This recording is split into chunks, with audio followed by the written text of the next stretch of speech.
We will talk about student motivation. Many university teachers today are concerned about the level of their students' motivation. And in this program, we will talk about the possibilities for university teachers to actually impact their students' motivation levels. With me, I have our guest, Tom Angelo, Emeritus Professor of Education, Innovation and Research. Welcome. Good to be here. We have read a chapter that you have published called Assessing Motivation to Improve Learning, Practical Applications of Keller's MVP Model and ARC's V Design Process. It's published in a book called New Directions for Teaching and Learning. We have also read a paper called Motivation, an Updated Analysis by Marilla Svinicki. So these two will be the basis for our conversation today.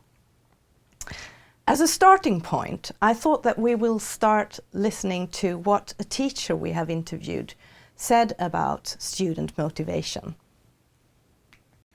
Well, I think generally students are quite motivated to attend the courses, to do their work, and to perform as best as they can.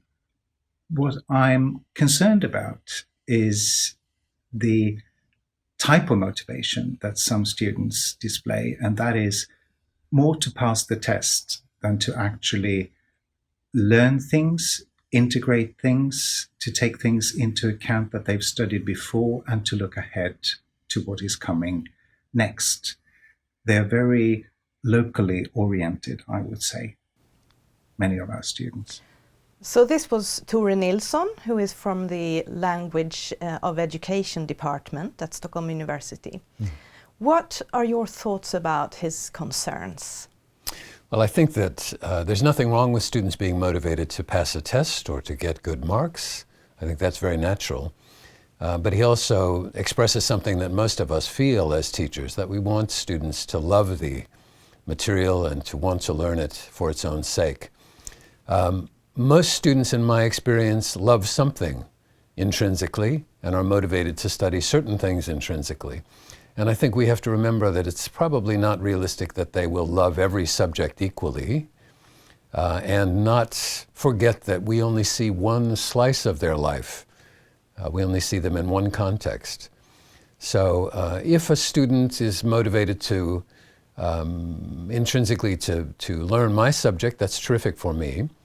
But they might not be that motivated for me, but show that kind of degree of motivation in their next course. So I try to remember I don't see their whole life, I only see one bit of it. So is that saying that when students study something, they might not, of course, like it as much as I do, and we tend to think that students should be like we were when we studied this subject or this content, because this is where we got stuck or this is where we ended up. So this might influence our kind of appreciation of student motivation. Yes, well, I remind my colleagues, most of us are doing something that we were always good at and that we love, and we're being paid to do it. And the students are paying money and spending their time, sometimes doing things that they aren't very good at and don't love. So it's critical that we help them understand that they can succeed, that we help them see the value of the courses that we teach, and that we demonstrate, I think, why we love what we're teaching, because that enthusiasm for what we're doing is contagious, and that affects students' motivation in positive ways. Yeah, so I think, I mean, there are some other things that he also mentioned, which has to do with, he says that they're locally oriented. As I understand it, he is kind of targeting this tendency perhaps that students have to only focus on the small picture. And this about relating to to the bigger picture. What can we do as teachers there, you think?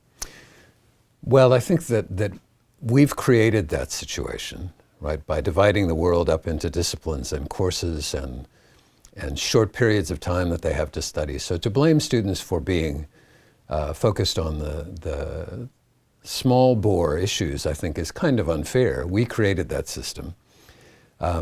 And also to expect students to see the bigger picture, especially if they're younger, might not be realistic. So part of what we can do, I think, as faculty is help students to understand the bigger picture in ways that are meaningful to them. Not just academically, but also to say, here's the bigger picture of how what you're doing here can fit into your life in a profession, in the work world, in your communities, in various ways, so that students have an idea of what possibilities there are and why what we're teaching might be valuable outside of the classroom. So if we are relating this then to your the chapter that you have written, can you tell me a little bit about what is the chapter about? Well, I think that there has been a great deal of work on motivation for a long time in psychology and in other fields. And there are about 7 things that really seem to influence motivation if you look across this research. One of those, and one of the most important, is something that's called a growth mindset. And that's, does a student believe that they can really learn to do what we're asking them to do, that they can get better at it? Or do they believe that this is something you're born with and you're either good at it from birth or not? If they have a growth mindset, then that really makes everything else possible.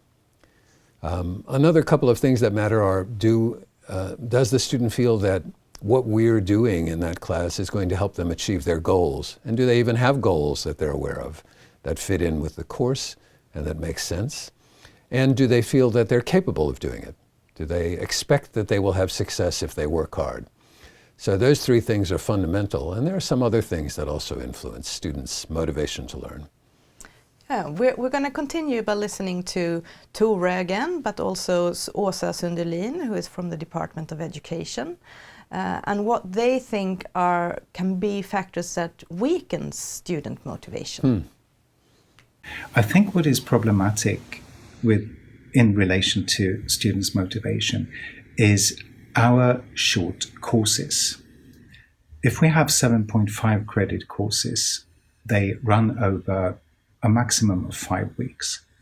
It's a short time for anybody, really, to integrate, accumulate, and digest new knowledge and put it in relation to something else.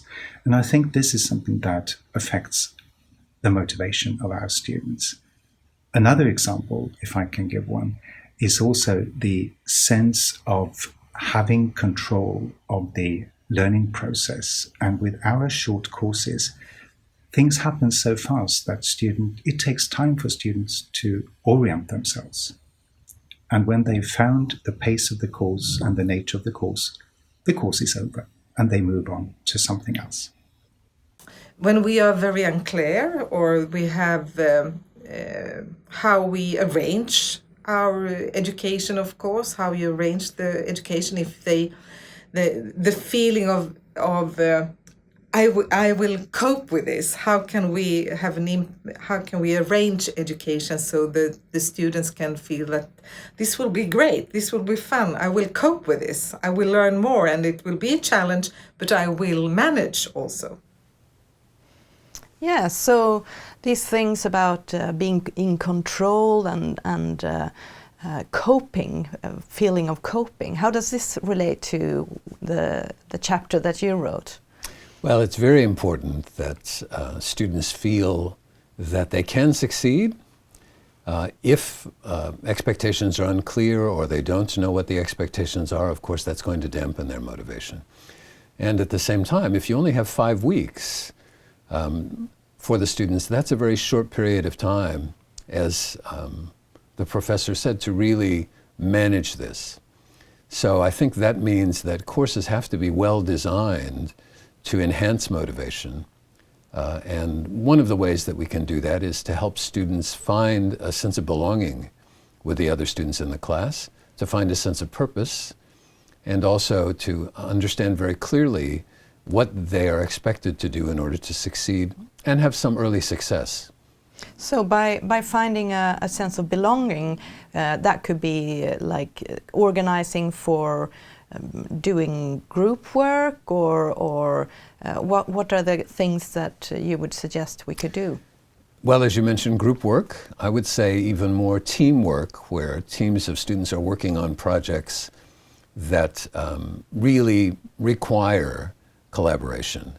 And especially if they're projects that students can see are the kinds of things they'll be doing either further in their education and or when they graduate in the work world or in their communities. So developing those sorts of projects is one of the ways to help enhance a sense of belonging and also to help students develop skills that they'll need.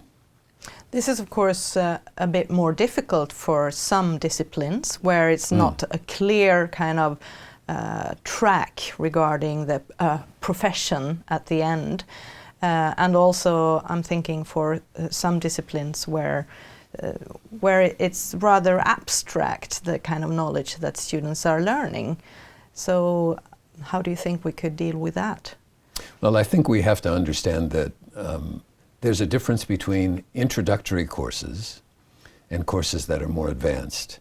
And the issues of helping students find their motivation and enhancing motivation are most critical at the beginning, at that introductory level. Once students have made a commitment to a discipline or to a program, generally they've developed by that time a certain level of self-motivation and also hopefully the perseverance or the grit we talk about that's important to succeed. So I think that by focusing our attention more seriously on those introductory courses, will help set students up for success. Yeah, I'm interested in this grit. It's a concept that has kind of been popping out up for the last few years. It's something to do with really trying over and over again and not giving up on your studies or what you are doing. So how can grit be something that we include in education? Well, I think that one of the things that we often do in education is to make students risk-averse and failure-averse. And the truth is, most of us learn more from failure than we do from success.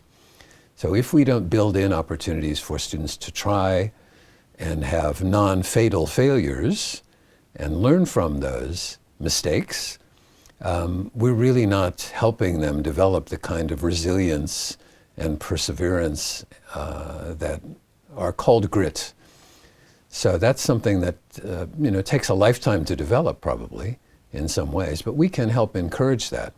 And one thing we can do that's pretty easy to do, I think, is to give them examples and to bring in other people who've been successful in the field that they want to be in, to give examples of how important it is to persevere and how no one has a string of unbroken successes in their life, no matter how successful they may seem at a given moment.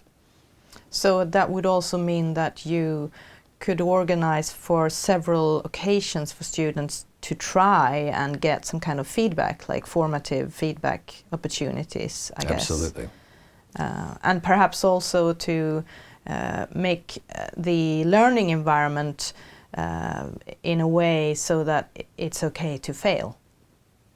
I think that's very right. And I think that feedback is critical to maintaining and improving, enhancing student motivation, and the kind of feedback that helps students see that they will improve if they apply themselves correctly, and also helping students learn how to study and how to practice in ways that will lead to more success, rather than leaving them on their own and assuming that they'll figure it out. Especially if they're students whose families don't have the kind of social capital, whose families aren't higher upper middle class or highly educated. Those students need very specific instruction in how to learn in our different disciplines. I think we're going to listen one more time to Tore and Åsa about their views of what could actually increase student motivation. Good. Sometimes I spend the first seminar just going over the required learning outcomes of a course. And the students will sit in groups and discuss how they understand them and the problems they see with attaining these objectives and what they could do in order to attain them. If we can give the students a sense of self-control over the process, and as I said before, a sense of belonging and a sense of community.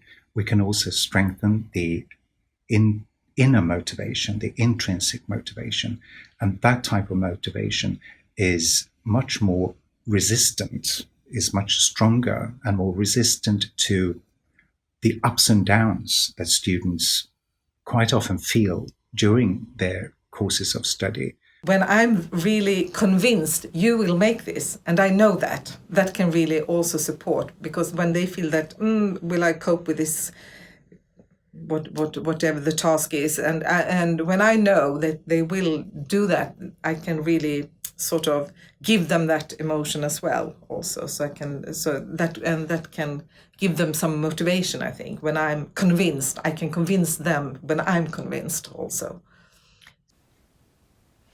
Yes, so they are suggesting several things that we already talked about. But how do you react on what they are saying? Well, your colleagues have said, I think, very insightful things that I agree with. And they've mentioned some of the things that are very salient in the literature. Among those things are that sense of control, of having some control over what's happening to you. That's important. The sense of belonging. And there are very simple things that we can do to help with that. Making sure we know students' names and call them by their names. Making sure that students know other students in the class. Even if we have no teamwork or group work, those are things that we can do that will help. Because feeling anonymous is generally a bad thing for motivation. And mentioning, once again, the importance of letting students know that other people have succeeded in this, and I think very importantly, other people like them. So one thing that I did for many years when I was teaching statistics was to invite back students who had succeeded in the course 2 or 3 years after they had been in the course to talk with the first years. And I made sure every year that I got a very diverse group of students who were succeeding to come back and let them talk to the students in the first week of class and say, I was here 3 years ago, I was here 2 years ago, and here was my experience. And I left the room and let them talk with the students honestly for 20 minutes. Because it's very important for all of the students to be able to see that people like them, whoever they are, can succeed. That's really interesting. I think a challenge for a lot of teachers is of course time and how to fit in these kind of activities. Right. And also when you talk about group work or teamwork, does the teacher need to be present all the time? I think sometimes it's not helpful to be present. If we want our students to develop independence and autonomy, sometimes we have to get out of the way and let them try things and work on things either alone or, if it's relevant, with other students, and not be hovering over them all the time like a helicopter. So I think we have to intervene when it's useful and stand back. And I think one of our problems often as teachers is we want to be there all the time helping. And again, we have to remind ourselves we won't be there all the time, and we have to help them get ready for that moment. Yeah, and perhaps we don't always use our time in an efficient way, because if we lecture too much of what is already in the book, maybe we could use that time in a different way to find ways of, because a lot of teachers say that their role is to motivate students. Right. And then an important question is, how do we use the time available for activities that will contribute to that motivation so that the students can do their learning? Because of course that's something that they have to take responsibility of. Exactly. I think that's a central question, really, and one I asked myself my whole career was, what am I doing in this course, in these moments when I'm with students, that we can only accomplish if we're in a room together or if we are working online together? And which of the things that we need to do can they do on their own or outside of this? And I think the technologies that we have now make it very possible for us to make choices that we didn't have and give students choices that they didn't have in the past. So when we actually come together, we need to make sure that we use that precious time to do things that we can't do otherwise, or that we can't do well otherwise. And telling students things that they could read, since they can read faster than we can talk, is not probably the best use of that precious time. And I'm thinking another aspect of student motivation might also be the teacher's motivation. And if we can create situations where we are also motivated and not just repeating kind of old teaching procedures, perhaps that can contribute as well. Well, motivation is contagious, and enthusiasm is contagious. So all of us have had teachers who were extremely enthusiastic and showed the love of their subject, and that's critical. I think it's very hard to get excited from someone who's clearly bored, you know. And so this is one of the things that programs really have to take responsibility for, and make sure that the people who are teaching, especially in the beginning years of a program, are people who really are excited to be there and want to be there. Because students perceive that, they feel that, and that emotional tone makes a difference. Well, to summarize, we have had this discussion, Tom Angelo and me, about student motivation. And an important message is for us to realize that it's not only what we do as teachers, but how we arrange and organize our courses and our teaching in a way that makes it possible for students to be motivated and to develop motivation among each other and together with the teacher. Thank you very much for coming, Tom. Thanks for having me.